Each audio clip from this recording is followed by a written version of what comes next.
500 years ago, Lumiere was forced to slay Lick to prevent his body from being possessed by the devil. Secker is filled with guilt as it was her magic device that allowed the slaughter of the elves to happen.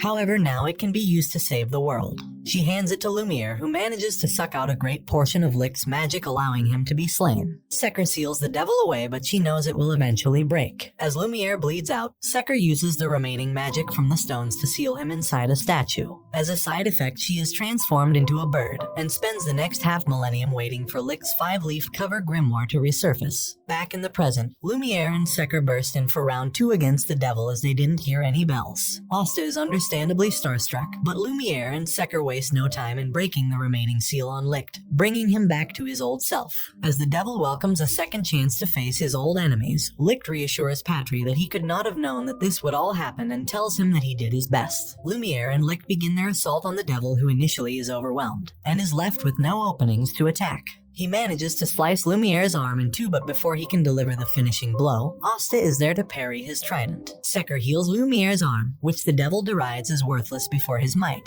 Patry wonders if they can beat the devil, as even with Lumiere and Licht, they are barely scraping by. Licht begins amassing the combined power of the elves. Elsewhere, Yami and Charla are still trapped inside his black sphere, as the swarming aberration soon eats away at his defenses. Suddenly, Charla along with the other elves throughout the labyrinth begin to glow. Their power converges on Licht, who uses it to unleash his ultimate sword magic, sword-conquering Eon. The devil is seemingly vanquished, but to their horror, he simply regenerates himself back to full health. He cannot be killed with magic from this world, so Asta places all his hopes on his anti-magic.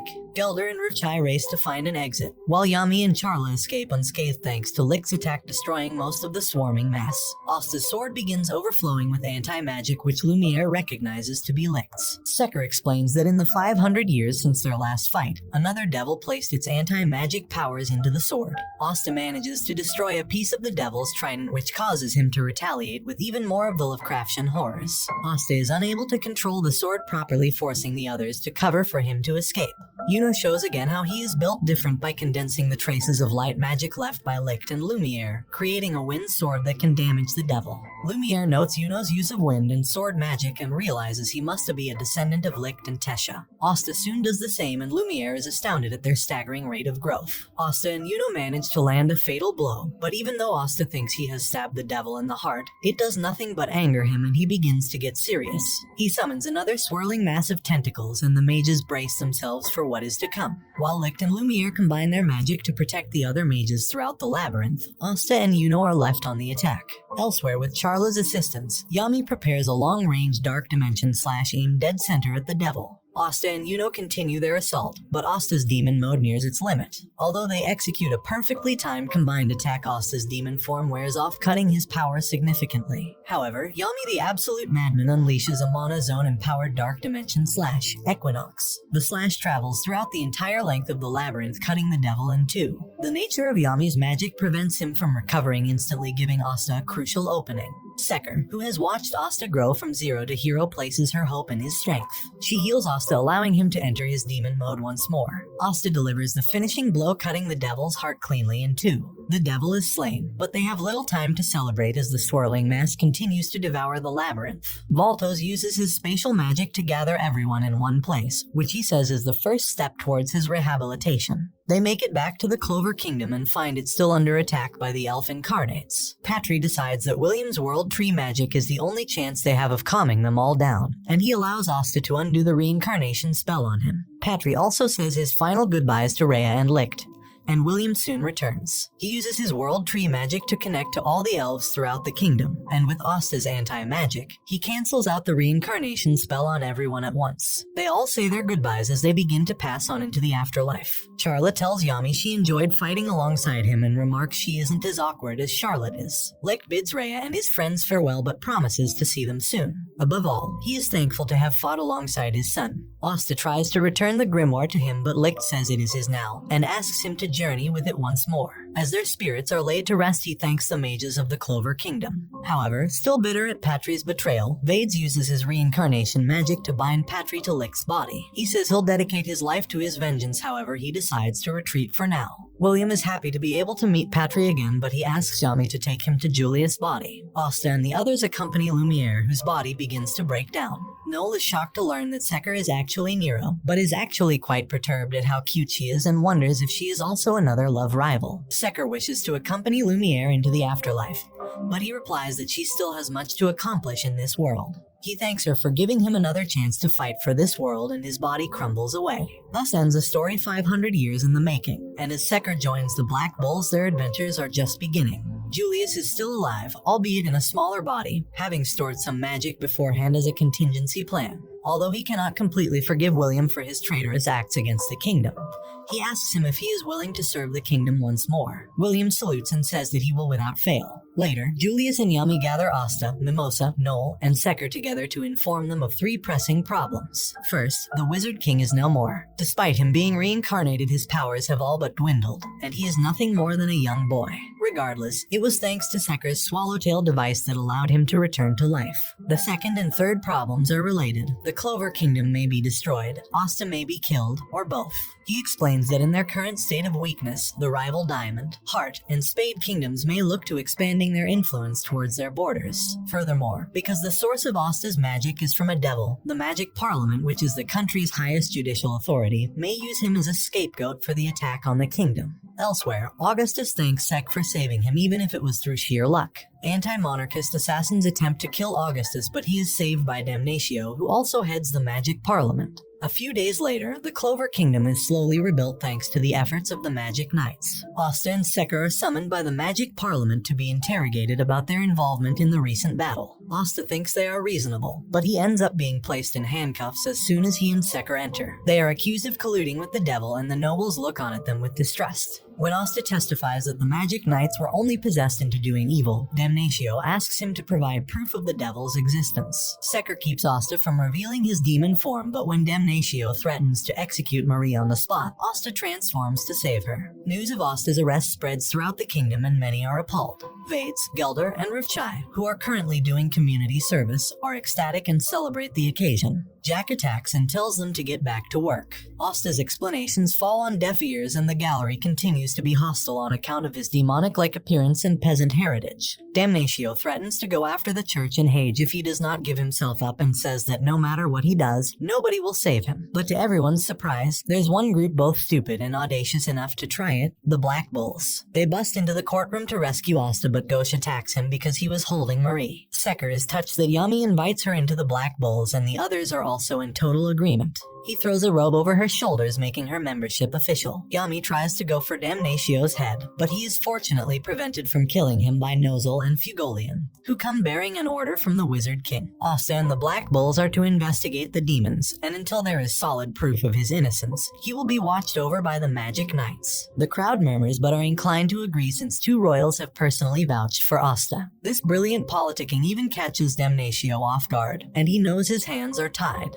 Asta's execution is postponed and the Black Bulls celebrate. Nozel attaches a tracking anklet on Asta's arm, as they still have to keep up appearances with the other nobles. Damnatio later visits Julius, who calls his judgment into question, but he is eventually forced to respect his authority. Marx rushes into the room shortly after and is greatly relieved to see him alive. He comments that he used to act like a kid, and now he really is one. As they embrace one another, Marx says that Julius has a lot of paperwork to do. While traveling with the Black Bulls, Secker reminisces about her time with Lumiere 500 years ago. After sealing away the devil, Secker travels in her bird form throughout the Clover Kingdom and finds a baby in the small village of Hage. While in Hage, Secker observes the life of Asta growing up with his big dreams of becoming the Wizard King, whose ideals remind her of Lumiere's. Eventually, she sees him grow into a formidable force and plays a vital role in ensuring that Lumiere's visions did not go to waste. As she is uncertain about life without him, she is comforted in the knowledge that she is not alone, as she now has a new family in the Black Bulls.